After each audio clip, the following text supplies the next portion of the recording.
Report to the office, immediately. The announcement crackled through Hawthorne Academy's assembly hall like a verdict already signed. No explanation, no name called twice, just that. I stood before my brain finished deciding to. Around me, rows of uniforms stayed still, but not neutral. Heads tilted, eyes shifted, the kind of attention that didn't look at you, but through you. Hawthorne didn't whisper, it observed. I walked out. No one stopped me. That was worse. The corridors outside were too polished for how wrong everything felt.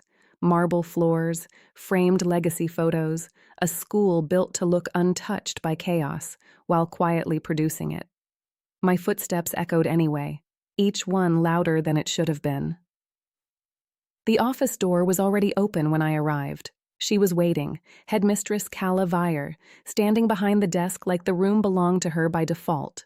No movement wasted, no expression unnecessary, hair pinned perfectly, posture carved into discipline itself. "Close the door," she said. I did. The sound sealed the room in. She didn't offer me a seat, didn't ask if I knew why I was here. She just slid a folder across the desk. White, unmarked, except for the weight it carried. I opened it. Photos, me, in the courtyard, with another student, standing too close, hands near each other longer than the school tolerated, longer than someone else had decided was acceptable. I looked up. "I can explain." "No," Calla said immediately. Not loud, not angry. Final. That stopped me more than shouting would have. Her gaze stayed on the folder, not me. "You understand what this is?" she asked. "A misunderstanding," I said. Her eyes lifted slowly. "No," she corrected. "It's documentation." A pause. Then she added, "And it's enough." My grip tightened on the folder edge. Enough for what? Calla leaned back slightly, composed. "For consequences," she said. The word landed clean. Official. Irreversible. Outside the office, Hawthorne continued as if nothing was breaking. Inside it, I was already guilty, before I had even been heard. The folder stayed open between us, like evidence that didn't need a courtroom. I forced my voice steady. "This isn't a violation." Calla Vire didn't look offended. She looked precise. "It is," she said. "That's not an answer. It's policy." The way she said it made policy sound like gravity, something you didn't argue with, only suffered under. I flipped one photo, another angle, same moment, still nothing explicit, still nothing real enough to justify what I already felt coming. "You're expelling me for standing near someone?" "I'm expelling you for what it suggests," she said. I stared at her. "Suggests to who?" Her eyes finally met mine. "To the institution," she said. A pause, then quieter. "To me." That second part didn't belong with the first. It didn't match the tone, it didn't match the system. But it was there anyway. I stepped closer to the desk. "You're not just headmistress right now, are you?" Calla's expression didn't change. "I am exactly what I need to be," she replied. That wasn't an answer either. It was control dressed as logic. The folder shifted slightly as I touched it again. "You didn't ask me what happened," I said. "I didn't need to." That line hit harder than anything else so far, because it wasn't anger, it was certainty. I exhaled once, sharp. "So this is already decided." Calla closed the folder with one clean motion.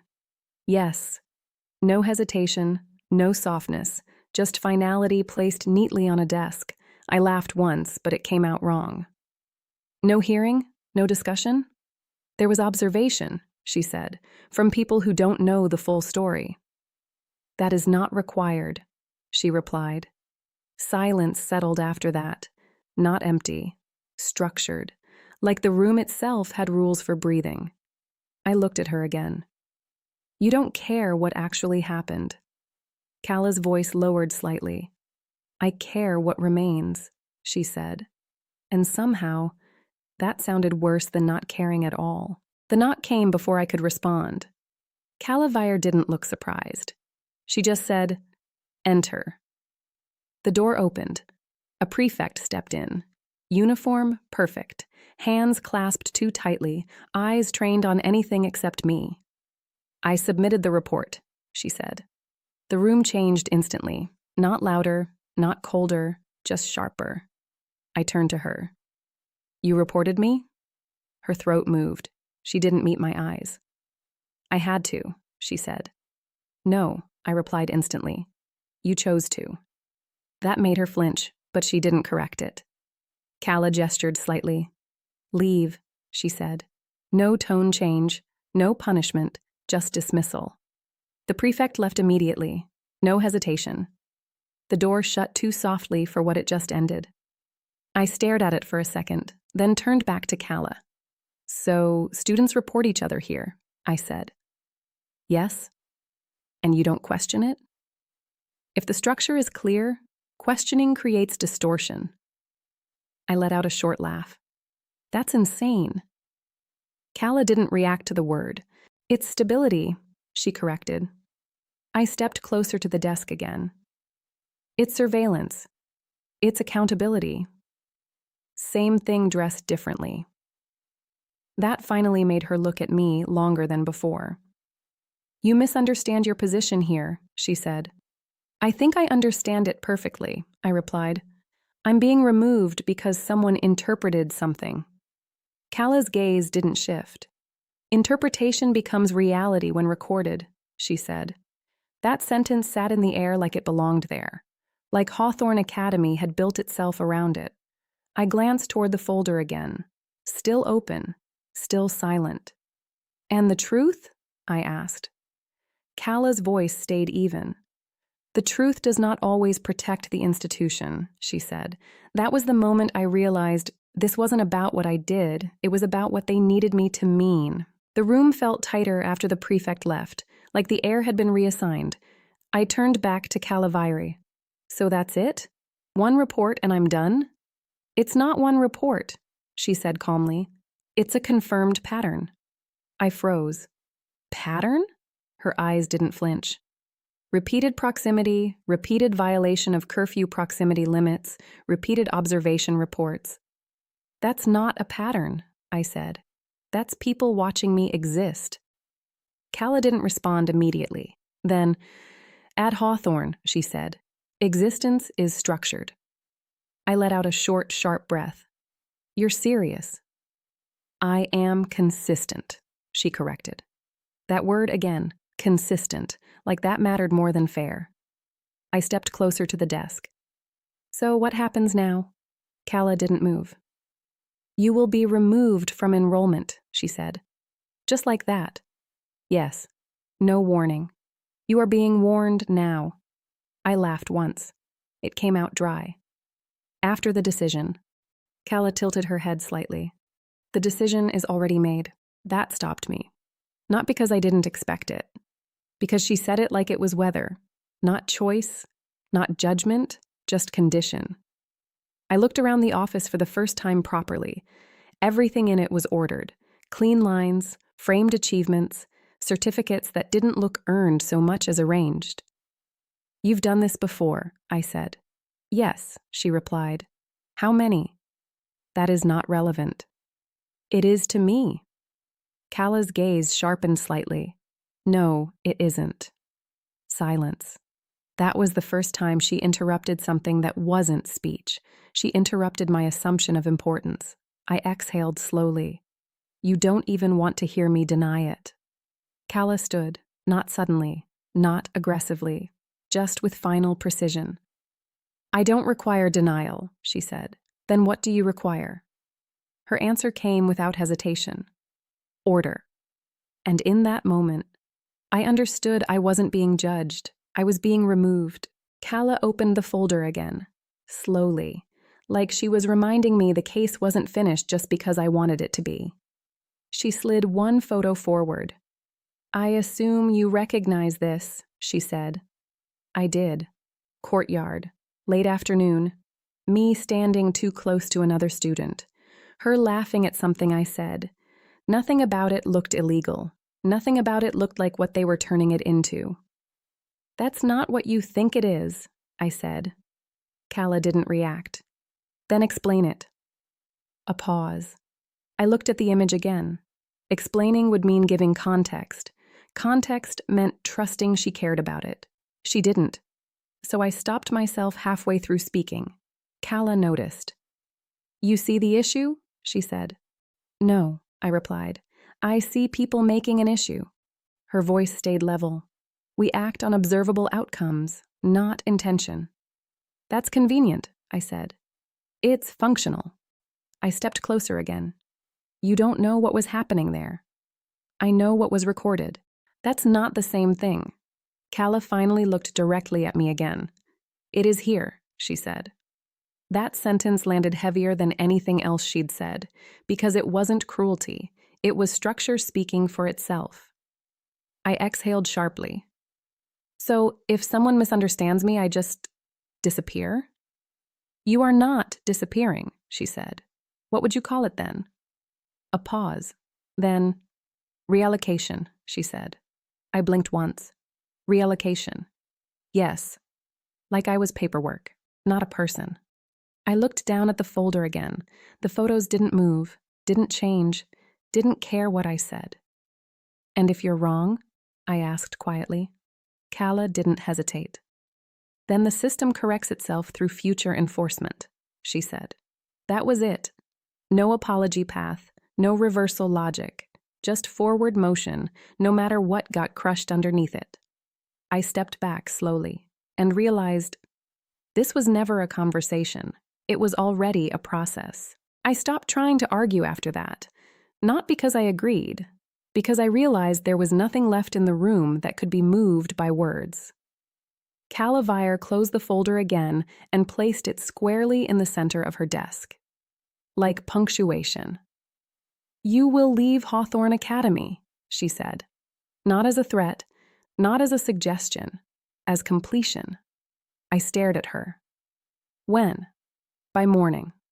That was fast. Too fast for something that was supposed to be a decision.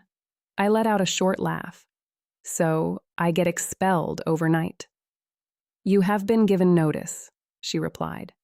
That's not notice, I said. That's aftermath. Calla didn't respond to that. She simply continued, Your belongings will be collected and sent to your registered address. My life is a checklist to you, I said quietly. You are a student under disciplinary removal, she corrected. I shook my head once. Do you ever hear how that sounds? Yes, she said. And it is accurate. That word again, accurate. Like accuracy mattered more than anything it erased. I stepped back from the desk. For the first time, I wasn't trying to convince her. I was trying to understand the shape of the decision that didn't include me anymore. You already decided before I walked in here, I said. Calla didn't deny it. Yes. That silence hit differently this time. Not sharp, final. I looked at her properly. You wanted me to deny it, I said. Her gaze held steady. Yes, there it was again. Not justice, not procedure, expectation. I exhaled slowly. And if I had? Calla paused, for half a second longer than usual. Then, it would not have changed the outcome, she said. That was the cleanest truth in the room, and somehow the most crushing. I nodded once. Then this wasn't a hearing, I said. No, she replied. It was confirmation. I turned toward the door and realized I was already outside the school in every way that mattered. The corridor outside Calavere's office felt longer than before. Not because it changed, because I did. My steps echoed off polished stone walls lined with framed excellence, names, trophies, legacy photos of students who had never been asked to leave. Now I was walking the opposite direction. No escort, no announcement, just removal in motion. A few students were still in transit between classes. They slowed when they saw me. Not openly, just enough. Whispers didn't follow me. Eyes did. I kept walking, because stopping would have made it real in a way I wasn't ready to stand still for. At the main hall, the doors were already open, like the school had been waiting for this exact moment. The air outside hit colder than I expected. Not weather, distance. Behind me, Hawthorne Academy stood unchanged, too perfect to look guilty of anything. Inside it, Calla Vire remained at her desk, still composed, still structured, still certain. I adjusted my bag strap and stepped down the front stairs. Each step felt less like leaving and more like being removed from something that didn't need my permission. Halfway down, I paused, looked back once. The building didn't react. Of course it didn't. It never had to. A voice behind me called something faint, maybe a student, maybe just movement, but I didn't turn to identify it. Because it didn't matter anymore who noticed, only that I was already outside the system that defined noticing. I reached the gate. It opened automatically. Of course it did. Everything here was designed to function without hesitation. I walked through, and only then did I realize something simple. No one had followed me. No one had stopped me. No one had even needed to. Because Hawthorne didn't expel people like this. It just continued, and let them fall out of it. The door closed after you left. Not slammed, not dramatic, just a clean seal, like the building preferred endings without sound. Calla Vire remained standing for a moment longer than necessary. Then she sat. The folder was still on her desk. She opened it again. Same images, same angles, same interpretation. Nothing had changed, except the room felt slightly different now, less active, more resolved. A knock came. She didn't look up. "Enter," she said. A staff member stepped in. "Student removal completed?" they asked. "Yes," Calla replied. No hesitation, no emphasis, just confirmation. The staff member nodded, already turning away. "Record the file as concluded?" they asked. Calla paused, half a second, then, "Yes," she said again. The door closed. Silence returned immediately. She looked down at the folder again, not at the photos, at what they represented in documentation. Her fingers rested on the edge, unmoving. For someone else, this would have been the end of a case. For her, it was maintenance. She stood and walked to the window. Hawthorne Academy stretched beyond it. Perfect lawns, structured paths, students moving like they belonged to a system that never paused to explain itself. Everything continued, exactly as it should, except there was a small absence now, not visible, not measurable, but present in the way systems register loss without acknowledging it. Calla Vire did not name it. She rarely named anything that wasn't required. Instead, she returned to her desk, closed the folder, and placed it back where it belonged. Then wrote one final line in the record. Not for you, not for herself, for the institution that never asked for emotion, only completion. Case resolved.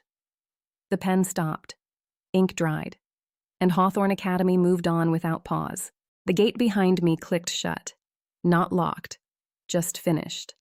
I stood there for a moment longer than I needed to. Hawthorne Academy sat on the hill behind me like it hadn't just removed something from itself, like nothing had been taken out of it at all. Cars passed on the road below, normal movement, normal noise, a world that didn't care about internal rulings. I adjusted my bag again. It felt different now, not heavier, just unassigned. I started walking, no direction at first, just distance. The road curved away from the school, trees lining both sides like they had no opinion on what just happened. My phone buzzed once in my pocket. I didn't check it immediately. When I did, it was a notification from the school system. Enrollment status updated. That was it. No apology, no explanation, just administrative silence dressed as clarity. I locked the screen, kept walking. A bus passed me going the other way. Students inside looked out the window briefly, then away, like recognition wasn't required outside the gates. I stopped at the edge of a small intersection. For the first time, there was no next instruction, no hallway, no office, no voice telling me where to stand, just space. And in that space, the realization came slowly, not emotional, not immediate, just factual. I had been removed, completely. Not just from a school, from a structure that decided who I was while I was inside it. I exhaled once, long, steady, and kept walking, because there was nothing else left that could be concluded for me. Behind me, Hawthorne Academy continued functioning exactly as it always had. And in front of me, the world did not ask for permission to begin again,